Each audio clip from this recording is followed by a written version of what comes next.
Hello and welcome back to our leveling guides where I show you how to level effectively with each class in Path of Exile. Today we're taking a look at the Shadow. In our last video we covered the Ranger. With the Ranger we used Caustic Arrow, and with the Witch we used Stormblast Mines and Orb of Storms. So with the Shadow I wanted to try something different. Now we could have gone with maybe something like a Essence Drain Contagion type thing for the Shadow, but what I decided to do instead is something a little more I thought it was fun. It was Purifying Flame Mines, and I didn't know how to feel about this at first, but the damage is actually pretty good, and it drops quite a bit of consecrated ground, so it actually ended up being a really nice leveling skill. So let's go ahead and get right into it. I'm going to first talk about the skills, I suppose. All right, let's go ahead and take a look. All right, here we are in the skills section of the leveling guide for the Shadow. And the skill that we decided to use was Purifying Flame, tied to a Blast Chain Mine support, as well as a Swift Assembly support. We also used Frost Bomb for a little bit of our clear as well. And Frost Bomb is nice because we were able to link that with Onslaught, because when you're using mines, you don't actually kill the enemies yourself, and so you need to find a different skill to kill enemies with to gain that Onslaught benefit, which is really nice because it gives you movement speed. So why did I choose to put Purifying Flame into a mine?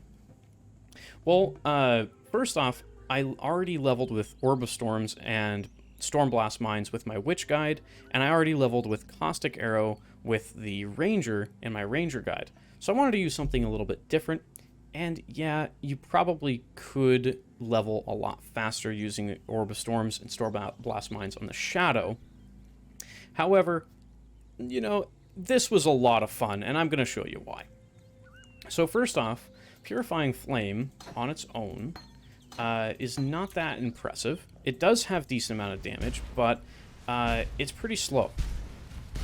And when you put that into a mine, it actually, you don't have to worry about your cast speed anymore. And instead, you can worry about your mine and trap placement speed, which you do get a little bit of that on the tree. I actually probably should be taking this as well for that little extra damage as well. But that placement speed is really, really nice. Now, that's also why I chose to put Swift Assembly as support on the skill.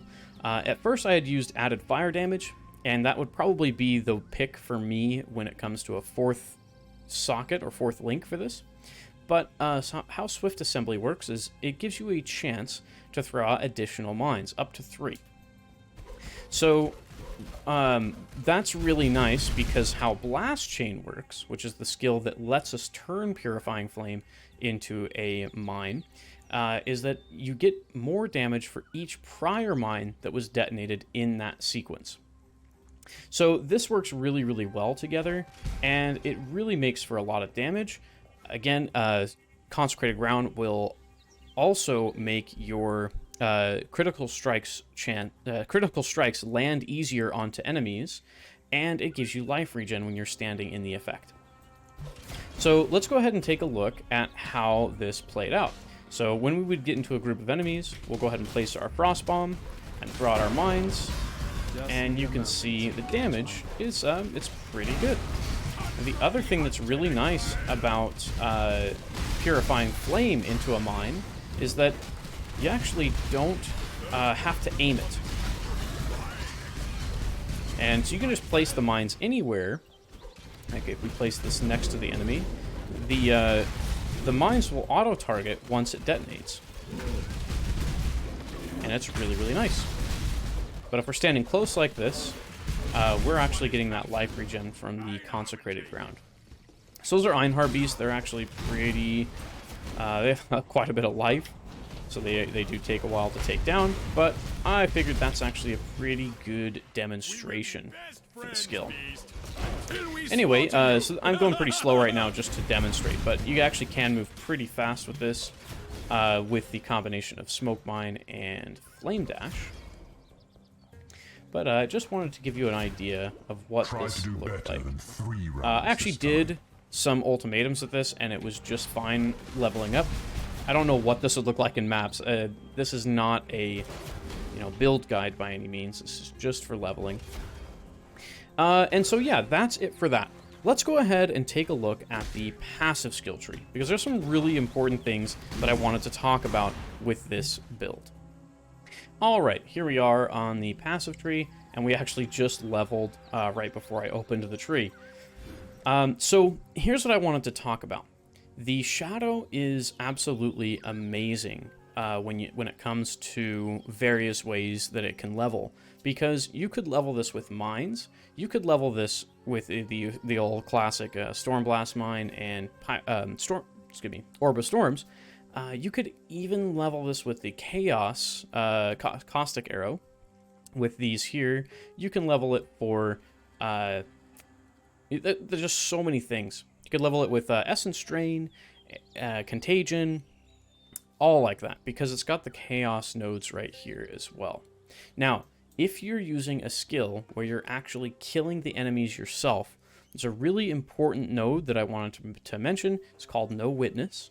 It has a 10% chance to gain elusive on kill. The reason it doesn't work with mines is because you're not actually killing the enemies, the mines are. So keep that in mind. But it also gives you increased elusive effect, and also the smaller nodes do as well. So elusive is very nice because it gives you a 15% chance to dodge spell or attack hits, and a 30% increase move. This lasts, I'm pretty sure, for 4 seconds, although I'm not entirely sure on that. But usually it's about 4 seconds for most things. So this is a very important node to take if you're not doing mines. I just don't have it right now because, of course, I am. And you would probably take this somewhere around Act 2 if you were going to go ahead and grab that. But just wanted to give that one a shout out. There's also some really good other nodes that are on the Shadows tree. That being, Blood Siphon, which gives you life gain on kill plus life. It's a very good node. This is also a very strong node here with the attack speed, cast speed. I don't need it though because we don't use cast speed with mines.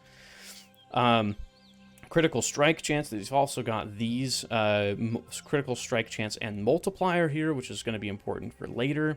But there's so many good things right around the shadow that it makes it a really great leveling class.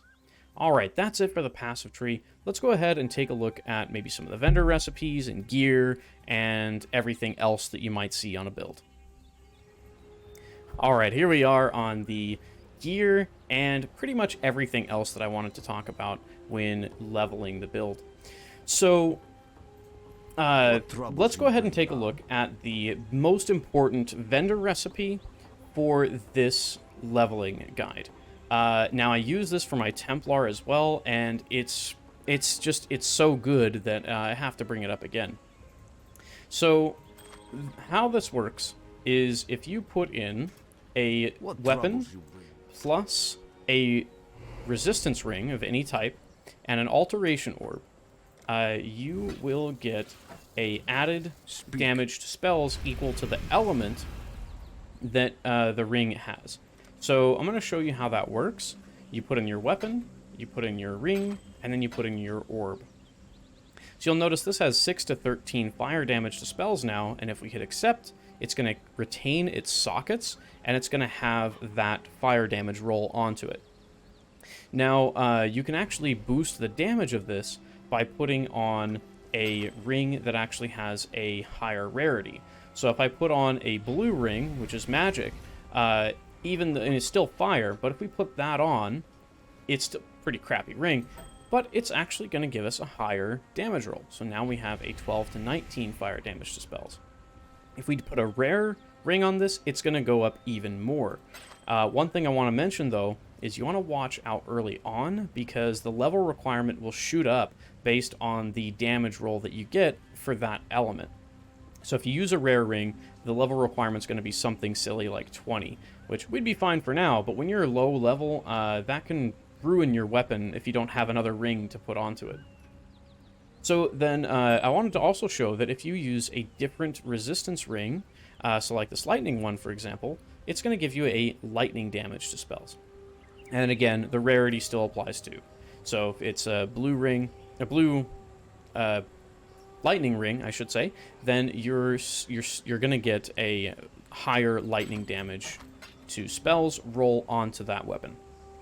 This is an extremely important recipe to know if you're going to be using the these mines, or even if you were going to be using Stormblast mines, you could put lightning damage to spells on your scepters by just putting in the topaz.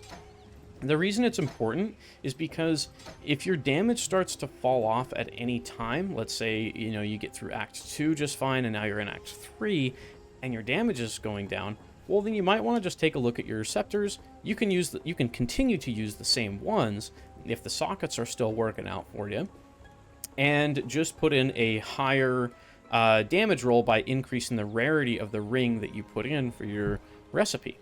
So that's one way that this leveling guide could work all the way through Act 3 until you get that ascendancy on whichever class or whichever ascendancy you're going to be picking. So that about wraps it up for the Shadow. I didn't have any problems really leveling the build, but we'll go ahead and get into some of my final thoughts in the next section of this leveling guide. Alright, before I get into my final thoughts on the leveling guide with the Shadow, I'd like to go ahead and show you a kill against Weaver. Normally I would give you a Merveil kill here, but our footage got just a little bit messed up. So, no big deal, this is a pretty juicy Weaver kill.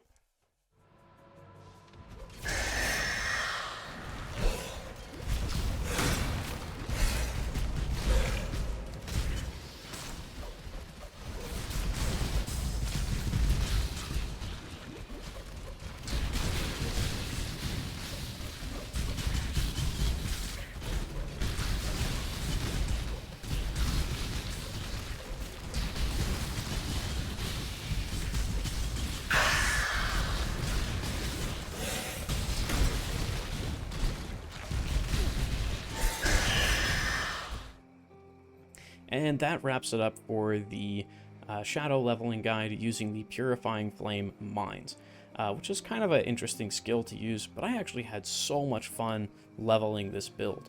With as many hours that I've put into the game, I often find myself leveling with the same skills over and over, even though I'm using a different class, and this was just so much fun to just branch out and try something new.